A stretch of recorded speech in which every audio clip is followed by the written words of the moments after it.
ጦርነቱ እንዲጀመር አልፈልግም። ከተጀመረ ግን አሰብ ደርሶ የሚመለስ የኢትዮጵያ ወታደር የለም።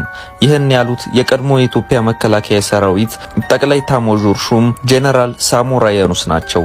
ጄኔራሉ ከሰሞኑ የአፍሪካ ቀንድ የውጥረት ምንጭ የሆነው የቀይ ባህር ጉዳይ ላይ ሰጥቶ የተባለው አስተያየት ከሩብ ክፍለ ዘመን በፊት ባልቋጩት የቤት ስራ ውስጥ ዳግም የመሳተፍ ፍላጎት እንዳላቸው ፍንጭ የሰጠ ሆኗል።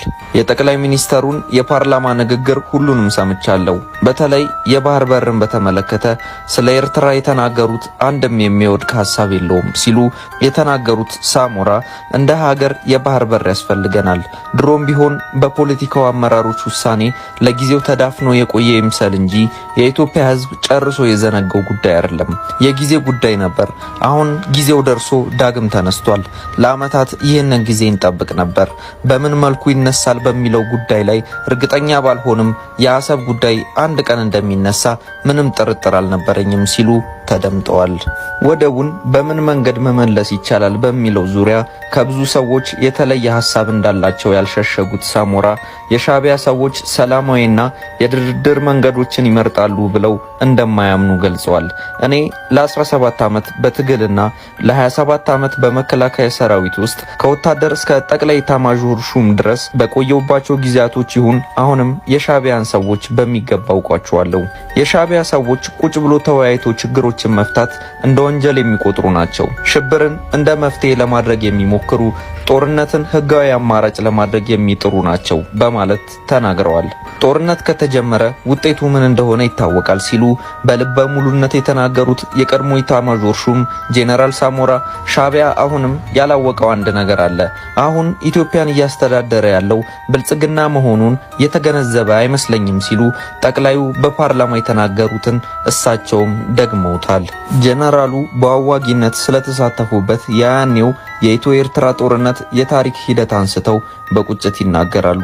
ያኔ የተፈጸመው ስህተት ዘላለም የሚያስቆጭ ስህተት ነው። በወቅቱ ግንቦት 4 በ1990 ዓመተ ምህረት የኤርትራ ወታደሮች በሁለት ኮር በ6 ክፍለ ጦርና በአንድ ሜካናይዝድ የተደራጁ በመድፎችና ታንኮች ታጅበው ባድመንና አካባቢውን በወረሩ ጊዜ ለወረራው በአጸፋ ምላሽ ይሰጥ የሚል ውሳኔ ለማስተላለፍ የኢህአዴግ ስራ አፈጻጸም ሆነ የህዝብ ተወካዮች ምክር ቤት ጊዜ አልፈጀባቸውም ነበር። የኤርትራ መንግስት በበኩሉ በግዛቴ ውስጥ ነው ያለውት የወረርኩት መሬት የለም በማለት መሳለቁ ትዝ ይለኛል።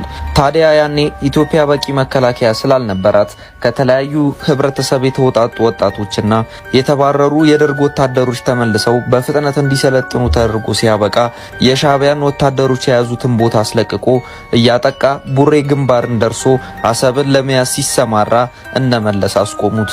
ውሳኔው የመለስ ብቻ አልነበረም። እነ ስዩም መስፍንም እነ ስብሃት ነጋም ጦሩ ገብቶ አሰብን እንዲይዝ አይፈልጉም ነበር። እናም ተመለሱ ተባለ። የትግራይ ወጣቶችን ጨምሮ ከመላ ኢትዮጵያ የተውጣጡ የሀገር ልጆች ለጦርነት እየተማገዱ እያለ ስብሃት ነጋ ከኤርትራ ጀነራሎች ጋር ይገናኙ ነበር። እኛ አናቅም ነበር። በኋላ ነገሩን ስንሰማ በጣም አዘንን። ለትርጉም አልባ ጦርነት በርካታ የኢትዮጵያ ወታደራዊ መኮንኖችና የትግራይ ወጣቶች ያለቁበት ጦርነት ነበር በማለት ታሪካዊ አጋጣሚውን በቁጭት አስታውሰውታል። አሁን ያለው መንግስት የያኔውን ስህተት ይደግማል ብዬ አልጠብቅም። በአጠቃላይ ጦርነት እንዲጀመር ይፈልጋል ብዬ አላስብም። የእኔም ፍላጎት ጦርነቱ እንዳይጀመር ነው። ሁሉም ነገር በሰላምና በድርድር እንዲያልቅ ፈልጋለሁ። ነገር ግን ጦርነት ከተጀመረ አሰብን ብቻ ይዞ የሚመለስ ሰራዊት ይኖራል ብዬ አላስብም።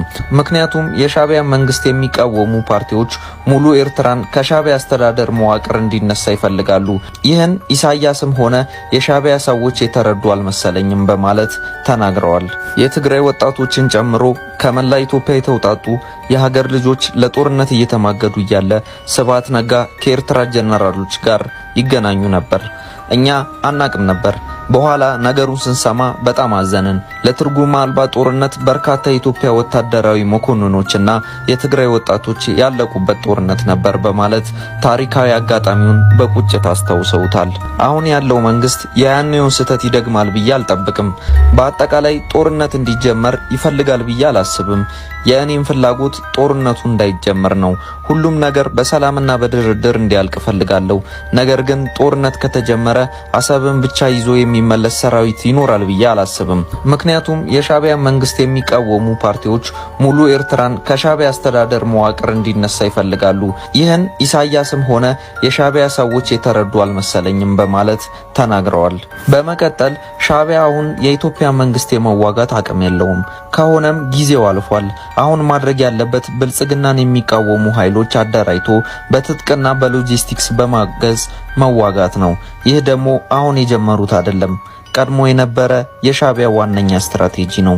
ጽምዶ ተብሎ ከህወሓት ጋር የጀመሩት ነገር አለ። ይህ አዲስ አይደለም፣ ድሮም የነበረ ነው። አዲስ ከሆነም በግልጽ ማድረግ መጀመራቸው ነው።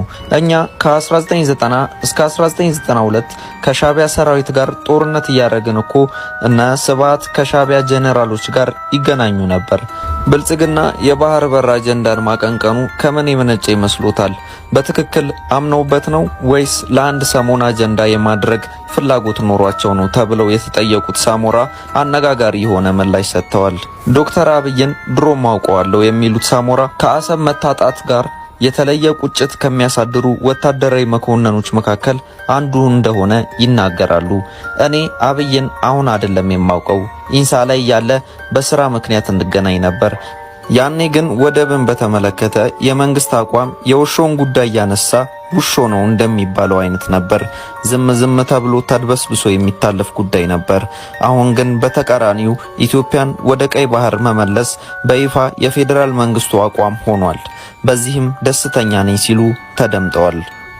ጄኔራሉ አክለውም አንድ የሚከነከነኝ ጉዳይ ግን አለ ይላሉ። አንዳንድ ሰዎች ኢትዮጵያ የባህር በር ያስፈልጓታል በማለት ይናገሩና ምክንያታቸውንም ሲያስቀምጡ የህዝብ ብዛት ይጠቅሳሉ። ኢኮኖሚ እያደገ በመምጣቱ እንደሆነም ሲናገሩ ሰማለው። ዋናው ቁም ነገር ይሄ ነው ብዬ አላምንም። ኢትዮጵያ አሰብ የሚያስፈልጋት የኢትዮጵያ ስለሆነ ብቻ ነው ሲሉ እቅጩን ተናግረዋል።